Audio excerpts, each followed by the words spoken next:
Hello, everyone. My name is Alicia Jackson, if you do not know already, and I'm a licensed professional counselor. Thank you so much for checking out my channel. Today, we are going to be talking about how social media affects your mental health. So, hopefully, and we're going to sneak in some tips. There's, of course, with every new invention, and social media is not new.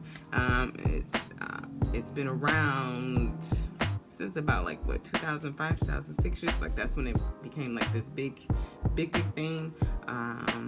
And with every new invention, of course, there's all this data about how it affects your mental health. And so I'm trying to, in this video, give you a more centered approach on how to look at social media, how it affects your mental health, and hopefully some tips. All right, so number one. So of course we know social media can be a distraction, right?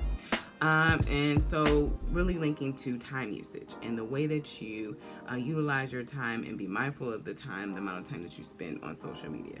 So with everything, when back in the day, I wasn't there for this, unfortunately or fortunately. I wasn't there for this. When radio came on the scene, or when TV came on the scene, right? It was like TV's the devil, like the generation before, and radio's and it's not, it's not even the case with social media. There are wonderful things that have come across with and come into play because of social media, and there's some things that have been some negative effects, of course. And so ways to utilize it, of course, is doing it in moderation with everything. Moderation.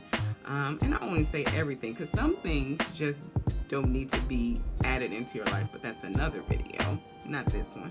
But in regards to entertainment, moderation. So the amount of time you're listening to the radio or on TV, same applies with social media. Moderation is so it's for you to figure out, even for you yourself, and with your accountability partner or your therapist, to figure out what is your safe space, your sweet spot for how much time you need to be spending on social media to where it's not interfering with your personal growth. Okay. Number two is kind of meaty. All right. So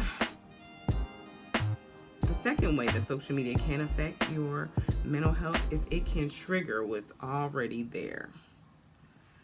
Sit with that for a moment. It can trigger what's already there. So if you have, say you have some insecurities, which everyone has insecurities. The most confident person in the world still has some things that they don't like about themselves or they're insecure about, right? So if you have some insecurities, if you have low self-esteem, if you do, social media can trigger that, right? So the common thing that we know, of course, is comparison. This whole thing, our brains are I won't say triggered, that's not the right word. Our brains are just kind of instinctively, we go to a place of comparison, well, that person is doing better than I'm doing. That person has this, that person has that person has that. Why don't I have those things? Why are my children doing this, aren't successful as my friends' children? Why can't I post things like this? Why are they in a happy relationship? I'm here by myself. So all of these things you're seeing as, of course, the curated reality of your social media friends or what have you, or the people, the influencers you're following. All of that is triggering what is already there. Okay, so it's for you to be responsible about what information you intake and how you frame it, how you reframe it. Because you never know what someone's going through. We all know that, right? And at the same time, emotionally, it doesn't always click for us that, of course, you don't know what someone's going through, and you're just seeing a picture, you're just seeing a happy moment, you're just seeing them sitting in the pool. You don't know if they had an argument before they got in the pool, if they you don't know what the circumstances are. All you see is they're in the pool and you in your pajamas, and you're like, I want to be in the pool.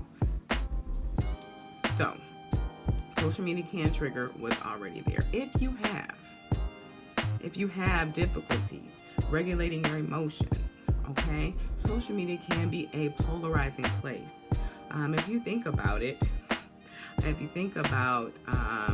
most of the things that, especially here on YouTube, we use a lot of clickbait situations, the things that trigger emotions. If you have a hard time regulating your emotions, people are commenting, saying things that are emotionally charging on purpose. People really like to do that. So there's a group of people who like to do that to get a reaction out of people, or to make a joke, and it's something like a joke that you may not find funny, but you have a hard time regulating your emotions. You're just saying, maybe on a spectrum of 1 to 10, you might be at an 8, on a high level of your emotions, and them being really big, and you were fine when you got on your phone, but then afterwards, now you're just upset and you're mad in the world, and how come they don't see things how you see things, and why are people this way, right? So it triggers what's already there. If you already have difficulties regulating your emotions, social media can be a place that can be quite triggering,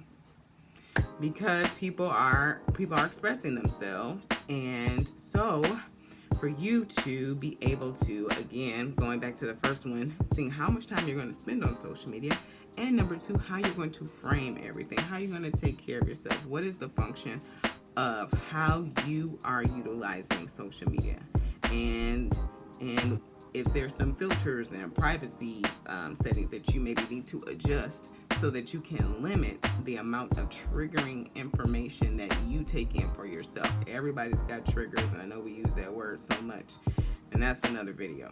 Okay. And then the last part of it triggering what's already there, looking at the function and how you use social media, right?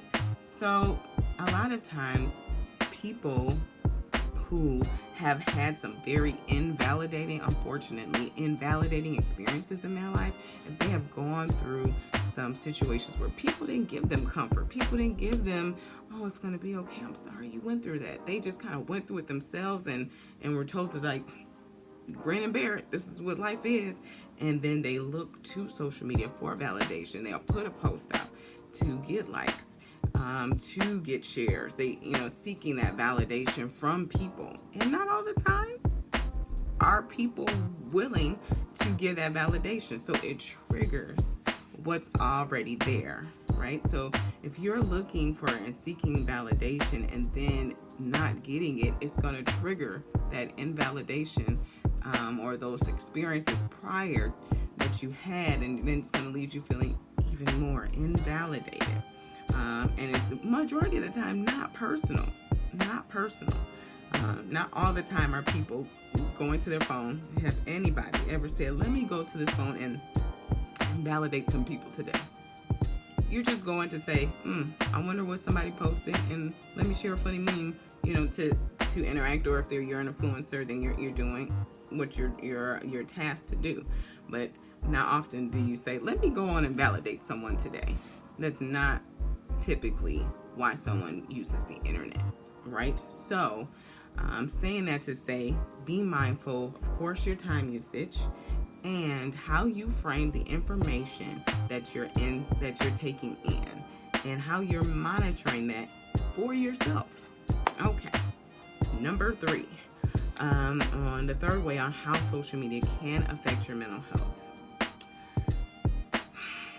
I say this with grace. Before social media, especially like the likes of Facebook, Twitter, and Reddit and Discord and all the likes, there were we are getting truly people's we were not getting everyone's thoughts, right? So we are getting unfiltered thoughts. Okay? People are going on social media because, one, a lot of times, and truth be told, they're feeling like alone, or feeling like they don't have an audience to fuel their whatever they're going through, or they just want to say things. They just want to say the things. It may not even be like a journal entry. They just want to say their thoughts. Just get it out. There it is. And so that can be a lot to take in.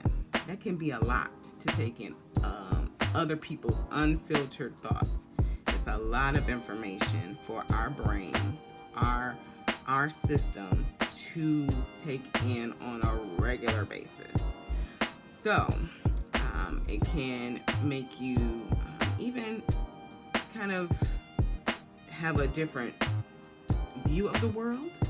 Because if you truly think about it, before social media, we did not have all this information about how our friends, our coworkers, our friends' were thinking about like hot topics or hot button issues, things of that nature. And then there's a lot of political charging topics and hot topics and areas of passion in our culture at this time. And so we're getting a lot of unfiltered thoughts, unfiltered information, maybe things that they may not have wanted to come out how they had meant to say it, but it said it. Then there's no tone to what they're saying. We're just hearing it in the tone that we are feeling that they're saying it in. There's so many things. There's unfiltered thoughts that are coming at us, and that's a lot.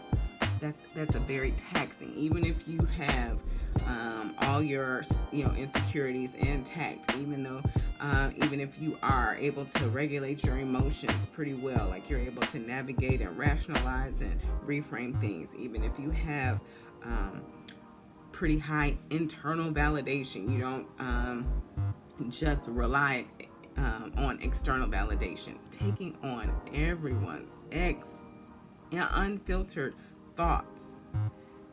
That's a lot of information to take in. And so I would encourage you to, I guess, go back to the first way of, it being a distraction, but monitoring for yourself truly how much time you spend on social media, how much time or how you reframe the information that you're taking in on social media, because we are all people.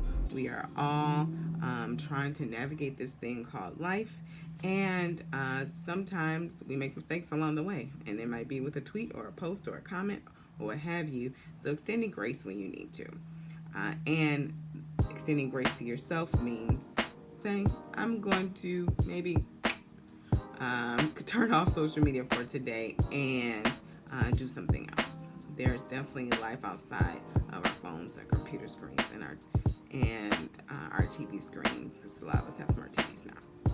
There's truly life outside of that. So, just some ways for you to keep in mind of how it can affect your mental health.